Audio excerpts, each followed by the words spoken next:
Okay, so let's talk about IP addresses. This is the unique assigned number of your computer on the network. And it's divided into two parts. This is important. Just like a phone number, if I'm going to dial a phone number, the first thing I need to do is determine where in the world the phone number is going to be sent. So there's the network portion, which tells the computer, if we're using the telephone analogy, which country to go to. Then the next one, the host portion, is the individual number of the computer. This then tells it where in the country to find the user. So if I'm dialing a phone number in the United States, the international code is 1. And then the phone system knows, oh, I'm reaching out to someone in the United States. Then you can dial the rest of the phone number, which reaches the individual person in that country. But without this universal international code, it doesn't know where to send the phone number. So there are two versions of IP addressing which you need to be familiar. IPv4 and IPv6. IPv4, I'm guessing, is the one you're more familiar with. IPv6 is rather new. It's starting to come big, and we'll talk about that. And you need to know a couple things about it for the test. So IPv4 consists of 4 octets, which are separated by dots. And each of those octets, by the way, it is a decimal number. Okay, so 0 to 9. And each octet's value can be between 0 and 255. So an example of this would be 175.168.34.6. Each octet contains 8 bits, and collectively the whole thing is 32 bits. I could explain why that is, and I will in Network Plus when we talk about binary numbers. Binary meaning instead of 10 options for every space, I only have 2, 0 and 1. But each octet contains 8 bits, and so collectively this entire number is 32 bits big. There are approximately, therefore, 4 billion total theoretical addresses, which sounds like a lot.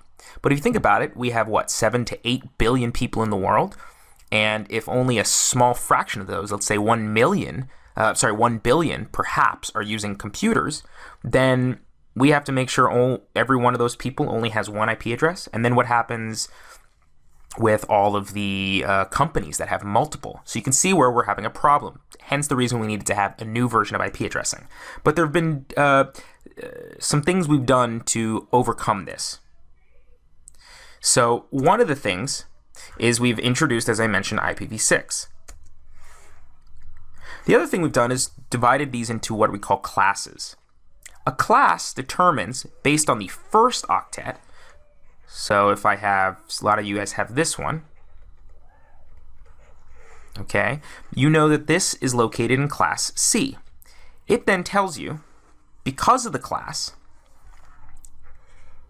where the network ID and where the node ID separate. And the subnet address, the subnet mask is going to help with this too. We'll talk about that in a second. So if I have a class A address, I can have up to 128 networks. That's because if we look right here, I have between 0 and 127 to add there. With class B, and by the way, the network ID would mean that class A would mean this is the network ID, and the rest of this is the node ID. I can have up to over 16 million addresses on each of those networks.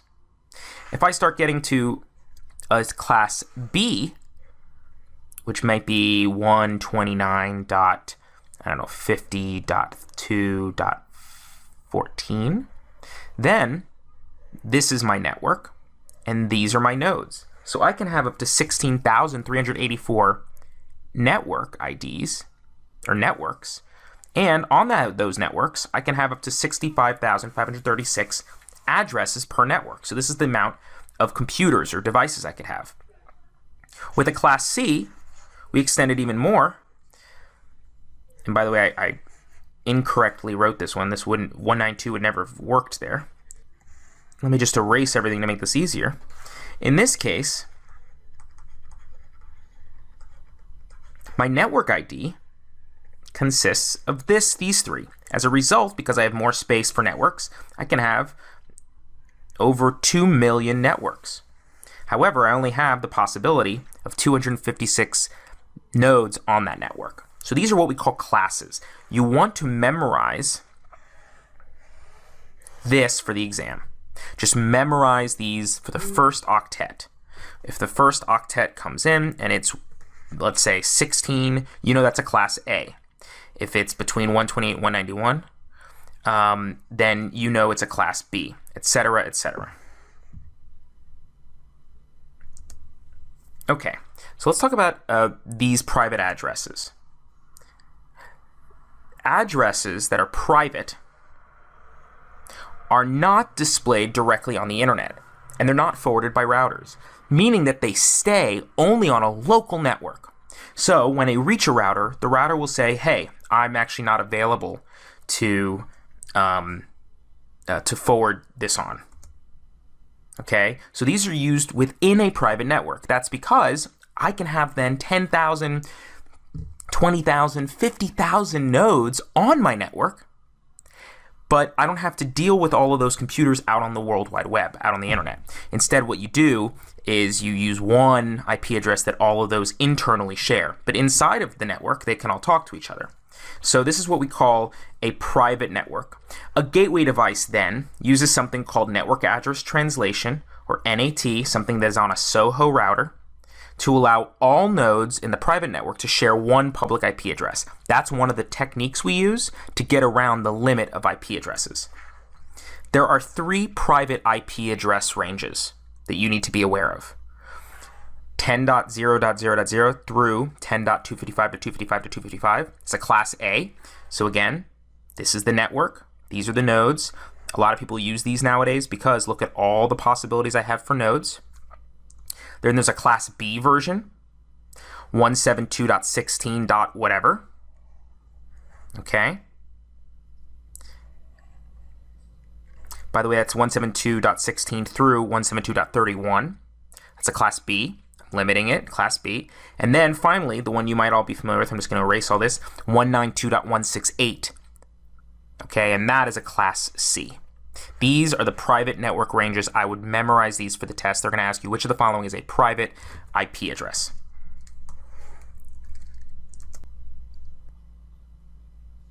Okay, now classes by themselves allow us to do some stuff, and they tell you more or less where the network ID and the node ID end. But a subnet mask adds another layer. It allows us to sort of subdivide out those IP addresses. This is getting very complicated, and that's because this is going to be covered a lot more in depth on the Network Plus exam.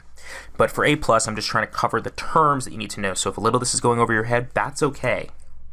This divides the network into 2 or more networks. So basically, if I have one IP address, it allows me, by using an additional IP address, to create 2 networks out of one IP address. It's a little confusing, and until we talk about the math behind it, I don't think it'll make a lot of sense, but just realize that a subnet mask divides one network, one IP address, into 2 separate networks, okay? What it does is it divides or defines the portion of the IP address which is the network number and which is the individual host number.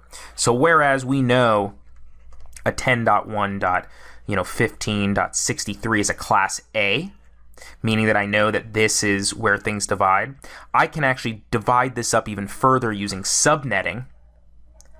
And then once I do that, I need to add a subnet address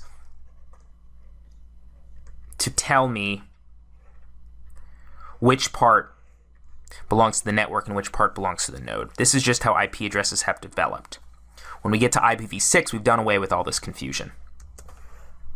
The defaults for each class of networks are 255.0.0.0 for class A, 255.255 for class B, and 255.255.255 for class C. So you see, by the way, the classes recurring here. Okay, so again, A, only the first octet, B, 2 octets, C, 3 octets.